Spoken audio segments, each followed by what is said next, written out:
উচ্চ মাধ্যমিকের মেধা তালিকায় রাজ্যের মধ্যে নবম স্থান অর্জনকারী কালিয়াগঞ্জের প্রীতম্বর বর্মন। কালিয়াগঞ্জ তরঙ্গপুর নন্দকুমার উচ্চ বিদ্যালয়ের ছাত্র প্রীতম্বর বর্মন কলা বিভাগের ছাত্র। বাবা উত্তম বর্মন পেশায় ভিন রাজ্যের শ্রমিক। প্রীতম্বরের মা তরুলতা বর্মন দিনমজুরের কাজ করেন। দুস্থ পরিবারের ছাত্র প্রীতম্বর বর্মন। কালিয়াগঞ্জ ব্লকের মুস্তাফানগর গ্রাম পঞ্চায়েতের ভেউর নামক প্রান্তিক গ্রামে বাড়ি প্রীতম্বরের। তার ইচ্ছে বড় হয়ে সে আইএএস হতে চায়। এদিন এই রেজাল্টের পর প্রীতম্বর বলে, আমার নাম প্রীতম্বর বর্মন। তরঙ্গপুর নন্দকুমার উচ্চ বিদ্যালয় থেকে পড়াশোনা করতাম। তরঙ্গপুর পরিশ্রম সার্থক হলো, এটাই লাগছে, ভালো লাগছে।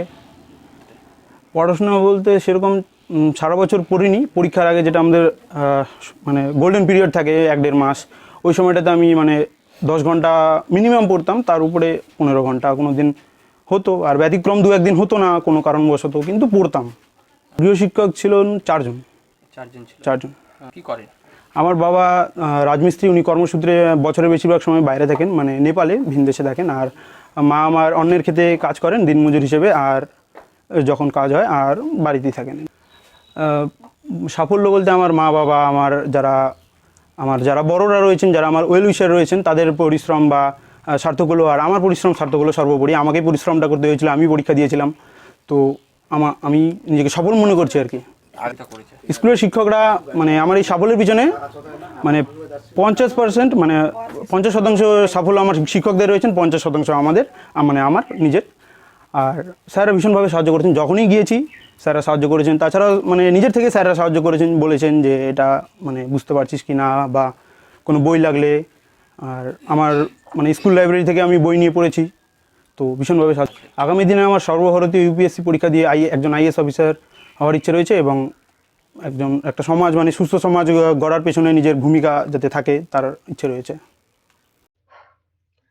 এদিন ছেলের এই সাফল্যে চোখে জল মায়ের। ছেলে রাজ্যে নবম স্থান দখল করায় কষ্ট সার্থক হয়েছে বলে জানান তরুলতা বর্মন। লতা বর্মন প্রীতম বর্মন কে হবে? আমার ছেলে। আজকে উচ্চ মাধ্যমিক ফল প্রকাশ হয়েছে। হুম। জানেন আপনার ছেলে কি হয়েছে? হ্যাঁ, শুনলাম। কি শুনছেন? শুনছি যে 9 নম্বরে আমার ছেলে স্থান অধিকার করছে। কেমন লাগছে? শুনে খুশি হলাম। কেমন লাগছে? ভালো লাগছে। লাগছে? এই যে একটা দুস্থ পরিবার থেকে এত বড় একটা সাফল্য ছেলে, হুম, কি বলবো? মানে খুশি তো হয়েছি, তাও মানে মানে বলতাম বাচ্চাগুলাকে যে ভালো করে পড়াশোনা কর, যেন আমি কষ্ট করে পড়াশোনা করাচ্ছি, যেন মূল্যটা পাই, যেন তোদের জন্য আমাদেরও বাপ মা মায়ের নাম থাকে, বা সবাই বলে যে না পড়াশোনা করে, ওদের জন্য পরিশ্রম করে। আমি সবকিছু ওদের জন্য সব ছেড়ে দিয়েছি। ওদের মতন সময় মতন আমি বাড়িতে থাকি, আবার অন্যের ক্ষেতে কাজ করতে যাই যখন ওদের সময় থাকে, বা এদিকে সেদিকে যেতে হবে, তখন আর কি কাজ কাম বাদ দিই, তখন ওদের পিছনে যাই। তো বাচ্চাগুলো সবসময় ওরা, ওর বাবা তো বেশিরভাগ সময় বাইরে থাকে, বাড়িতে থাকে না। এই জন্য পরিশ্রম করে বাচ্চাগুলো সবসময় বলতাম। আর যেটুকু অল্প যদি আমিও জানি, তো আমার ইতেই ওরা আর কি চলাফেরা করে যে সময় নষ্ট করবি না, সময় নষ্ট করলে আর পরে পিছনে পাবি না, আর সময়টা আসবে না। ভালো করে পড়াশোনা কর, আর রেজাল্ট যেন ভালো চাই। কষ্ট করে যে পরিশ্রম করে বাবা বাইরে থেকে কাজ করে আনে তোদেরকে পড়াচ্ছে, বাবা তো থাকে না, বেশিরভাগ সময়টাই তো আমি থাকি, তো কাজে আমি তোদেরকে বেশিরভাগ শিখাবো, পড়াবো। আর বাবা তো সারা বছরে 11 মাসে বাইরে থাকে, 1 মাস শুধু বাড়িতে থাকে। কয় ছেলে মেয়ে?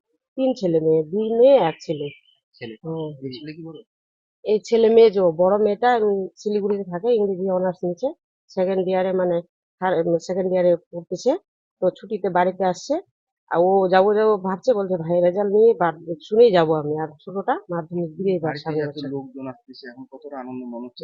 আনন্দ মনে হচ্ছে যে, গ্রামের ছেলে, মেয়ের ছেলে একদম। হুম, মনে হচ্ছে এই আনন্দ যে, আনন্দটাই কি আজকে চোখে জল ঝরছে? আনন্দ তো, যে আনন্দ। যা কষ্টের উপর দিয়ে বাবা মায়ের বাচ্চাটা রাখলো, ছেলেটা রাখলো, এটাই আর কি। ছেলের কি ইচ্ছা বড়? বড় হয়েও তো, বড় হয়ে বড় ইচ্ছা ওর আছে, তো বলে স্বপ্ন বলে বড় দেখতে হয়, তারপরে মিডিয়ামটা হয়। ওরাই আমাদেরকে বলে যে বাবা মা ছোট কখনো ভাবতে হয় না, বড় ভাবতে হয়। বড় হলেও তো মিডিয়ামেরটা হয়। এটাই আমি ওই জন্য বড়টাই ভাবতেছি, যে আমাদের সাহায্য সবসময় করো, যেন ভালোটাই হতে পারে, আশীর্বাদ সবসময় তোমরা দিতে থাকো। তো এটাই আর কি আমার। ওর বাবা জানে এই সাফল্য? জানে না, ফোন করতেছি, ফোন ও কাজের উপরে দোতলার উপর কাজ করতেছে, কাজে যোগাযোগ করতে চেষ্টা করলাম, কিন্তু খবর পাইনি এখনো। মানে এখন সন্ধ্যাবেলা খবর ছাড়া পাবে না খবর। ব্যুরো রিপোর্ট, নিউজ বৃত্তান্ত। Wait. So this was your wedding look. Oh my god, Tammy, you look pretty. Dhaka থেকে যখন আইছিলাম এ হগল আমার মা আমারে পরায় দিছিল। It's so authentic, Tammy. I will go for this look. But what about my goina? সাদা রঙের রুমালটিতে গোলাপি রঙের কাজ, সব মিলিয়ে দারুণ হবে নতুন কনের সাজ। আমার গয়না আমার শ্রী ঢাকা জুয়েলার্স, আভিজাত্যের গয়না। Coming up as a child, all I seen was sell. Mama stepped in, so yeah, stayed in that jail. Did K robbing and kicking in doors. Still went from a hell to selling to know. But you see, shawty, my mom was a cheap rap about it. Be trill about it. And don't say shit if you can't be real about it.